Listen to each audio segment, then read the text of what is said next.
In this video, it's part 2 of 10 out of 10 movies in my collection. Hey, it's me AP and welcome back to another video. So we're on to part 2 of this 10 out of 10 movies in my collection, in my personal movie collection, the one behind me. And yeah, we done one of these videos a few weeks back discussing the 10 out of 10 movies. These are movies that I think have got everything from, cast, characters, story, great directors, great music. It's just everything is just a thumbs up and a 10 out of 10 movie. So I've got another 6 movies to discuss, and these are movies that I just think are just all out, just ultimate movies and are deserving of like that 10 out of 10 movie stamp, and they get the stamp of approval from me. So let's deep dive into this part 2 of 10 out of 10 movies in my collection. The first movie I'm going to discuss is Skyfall, Daniel Craig's James Bond, and this was a shift in a new direction. I really like Daniel Craig's Bond. I think Casino Royale was superb. I do think like Quantum of Solace it wasn't a great movie, but Skyfall was just the movie that it changed the direction of the movies. It's weird, Skyfall has a very different tone to any type of James Bond movie I've watched. That's my personal feelings. Very much in the build-up of this movie and the story throughout it, and then it goes into then you've also still then got like some of those classic Bond characters then being involved and being introduced, which gives it more of a classic feel nearer to the end of this movie. And it's just a spectacular film. Some great set pieces throughout Skyfall. Some great acting performances. Daniel Craig is a superb actor, and he's just great in that role as James Bond. His films for me, this is the standout in his series. I think Casino Royale was definitely the second one for me, and the more recent one, No Time to Die, where I thought was really enjoyable as well. But Skyfall was just 10 out of 10. It had it all. It had music, it had flair, it visually, it just looked stunning, and the performances, the story, I just think it was great. It had a great villain, a great hero character. It is just a 10 out of 10 movie. Next up on my list is Christopher Nolan's Inception. And whoa, look at this cast first of all. Leonardo DiCaprio, Ken Watanabe, Joseph Gordon-Levitt, Marion Cotillard, Ellen Page, Tom Hardy, Cillian Murphy, Tom Berenger, and Michael Caine. That is, first of all, a really, really cool cast. What a really cool movie. The movie Inception, basically, the basis of this movie, it's, they're doing this mission and they're going with a dream within a dream, which they call, the thing they're trying to do is Inception. It's like to change someone's thought in the dream. It's a really weird one, but basically they're going within dreams, and then it's dreams within dreams, if you've never seen Inception before. And it is just such a bizarre movie to watch. Christopher Nolan nails them movies that really make you think. You look at like Memento, and what's the one with the magicians in? I forget what it's called, with Christian Bale. That's another one where you're just like, whoa, what's going on here? Inception is another one like that, like Interstellar as well. Potentially a preview. I'm not going to say anymore. A preview for later on in this video. But yeah, let's start with Inception. Great movie. Great, it's like an action heist movie, this, really, Inception, and it's just phenomenal. I think Leonardo DiCaprio is the main guy in it. He is superb, a superb performer. I've grew to really enjoy Leonardo DiCaprio in his more recent years. Maybe earlier on in his career, I didn't appreciate his acting performances, but I think the more he's done, the more veteran-like actor he has become. He is just getting into them levels as a Tom Hanks for me. He is a superb actor. Christopher Nolan is some people may like. Maybe there's some people who don't enjoy Christopher Nolan's movies. I'm in the camp. I really like his movies. I think the only one I really just didn't get into was Dunkirk. It wasn't really a movie that I enjoy that much. I've only watched it the one time, so maybe a second viewing is needed for that. But Inception, I watched it straight away and I was like, this is this is phenomenal. This is a breathtaking movie. It's a stormer of a movie. It is just well shot, and you see some of the scenes, like there's some of the dream sequences when everything's being tipped upside down and stuff. Some of I think is it in the hallway scene? They actually do that with a real set, and they have it's on a truck that's being moved around. So they use physical sets for a lot of this, practical effects as well, which I think is great. And yeah, it's a super well put together 10 out of 10 movie. The next movie I'm going to discuss is Avengers, or Avengers Assemble as it's called over here in the UK. The first big team-up movie of the Marvel heroes, the Marvel characters. We've got Iron Man, we've got Hawkeye, we've got Hulk, we've got Black Widow, we've got Nick Fury, Captain America, and Thor. Whoa, what an absolute stunning film.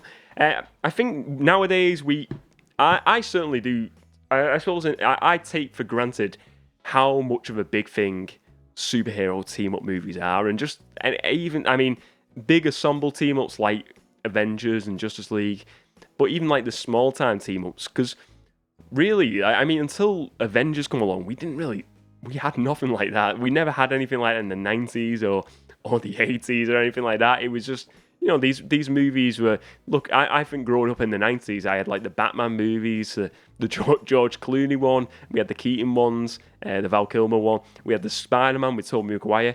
None of those involved any type of big-time team-up festivities, and to get this movie, it just works. Avengers, beforehand, I think a lot of people were a bit thinking how's it gonna work having all these big characters on screen at the same time? Will it work? Will they get the right amount of screen time? But it works. I mean, I think Joss Whedon is the director of this. Love him or hate him for whatever is going on in outside of films at this moment in time. I think he did an excellent job in directing this movie and putting this film together and bringing all them characters together on screen and giving everyone the right amount of screen time. It worked. Every character in this movie feels like they have a substantial amount of story in this, and they feel vital to the story. Every single character, in my opinion. I think it's a great film. I think it's we look at that, and they've definitely got bigger over the years. If you look at Endgame, it's uncomparable because they are very different movies, and there's a lot more characters in the likes of Endgame and Infinity War.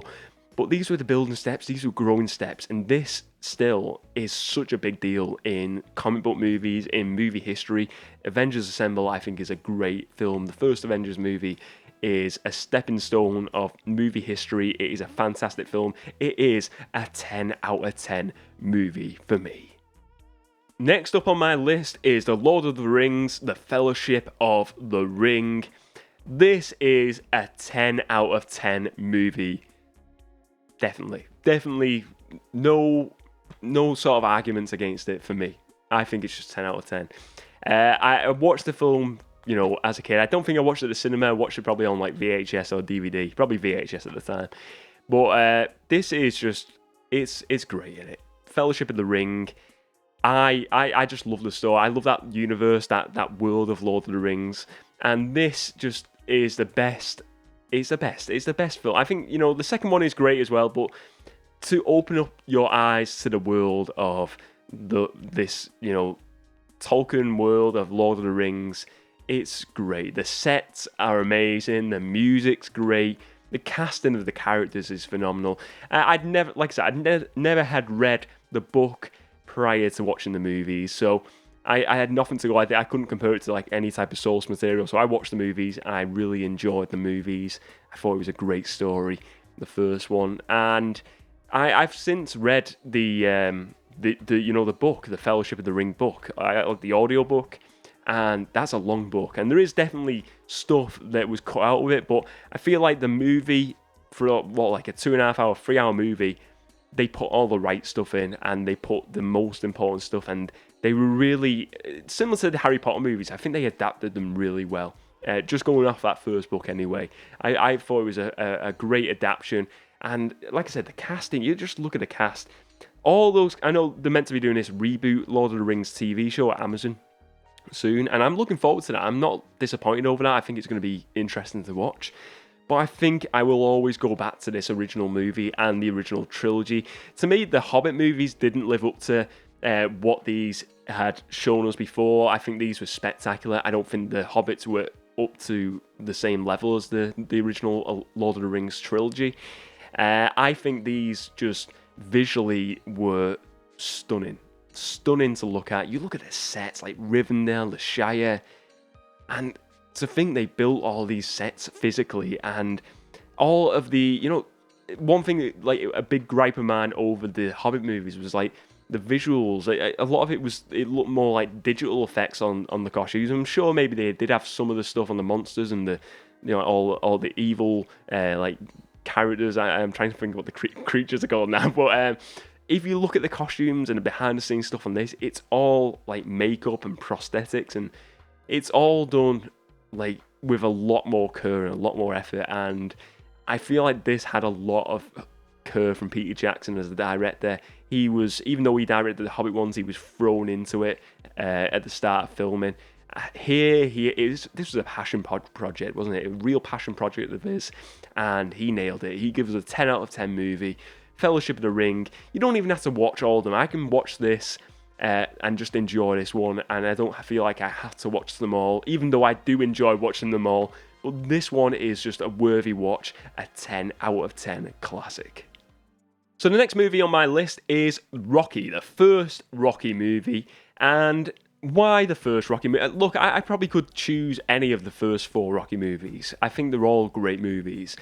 But I think the first one is a 10 out of 10 classic movie for me, because it's just the ultimate underdog story of seeing this guy who's this southpaw fighter who he's not really well known. He's just, doing fights in like rotten places, and then he gets chosen. He gets the golden ticket to take on Apollo Creed for the World Championship, and it's just great, you see him, and he's, everyone underestimates him as a fighter, and he goes in and he shows Apollo Creed everything he's got, and then we see such a great cliffhanger, fantastic ending to this, really. And what I just, like I said, the underdog story, Sylvester Stallone is great in this.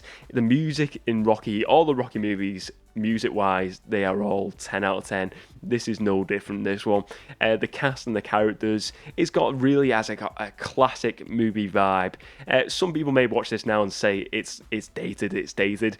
I can agree to a point, but I think it's also got a classic movie feel. I'd probably say something to like a Godfather, it's got that look to it. It's really just a fantastic look of a movie, a great cast, a great script, and the dialogue, it just feels natural. It doesn't feel forced. It doesn't feel like you're watching a movie at times. It feels like you're watching the real life story of this underdog fighter, and his opportunity has been laid upon to him, and he's taken that ticket, and he's going to try and win and become the best fighter in the world. And it's such a great story, and a 10 out of 10 movie for me, the first Rocky.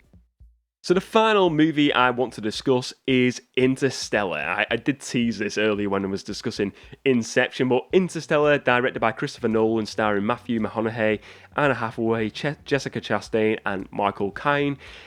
This is it's like a sci-fi movie with like time travel elements, a very surreal movie, very simple, Christopher Nolan's similar themes in his movies. You kind of walk away kind of not knowing what's going on, or you maybe have to watch it after a second movie watch. You'll understand the movie a bit, and this, like, certain points in this movie, you're like, what's going on? And then you realise it at the end of the movie, like, kind of what's went on with the story.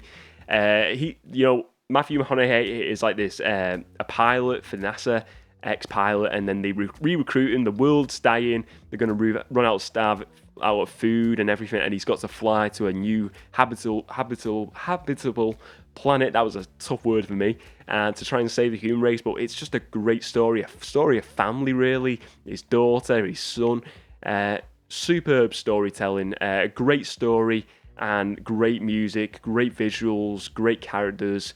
It's just a 10 out of 10 classic movie. I remember watching this at an IMAX cinema, and I was mesmerised. It just blew me out of my chair, Quite literally. I mean, I was literally, I was on the floor. I was on the floor because it was so amazing. Yeah, it's a great film and a great way to end part 2 of these 10 out of 10 movies in my collection. If you enjoyed this video today, please do give it a like and check out the rest of my movie-related content as well. And let me know your thoughts on these 10 out of 10 movies in my collection today. What do you think of my picks? Would any of these choices be in your 10 out of 10 movie picks? Let me know some of your favourite 10 out of 10 movies in your collection. What do you say in your collection is a 10 out of 10 movie that you think is the ultimate choice of a film? Let me know all your choices. Thank you very much for watching, and as always, I will see you next time.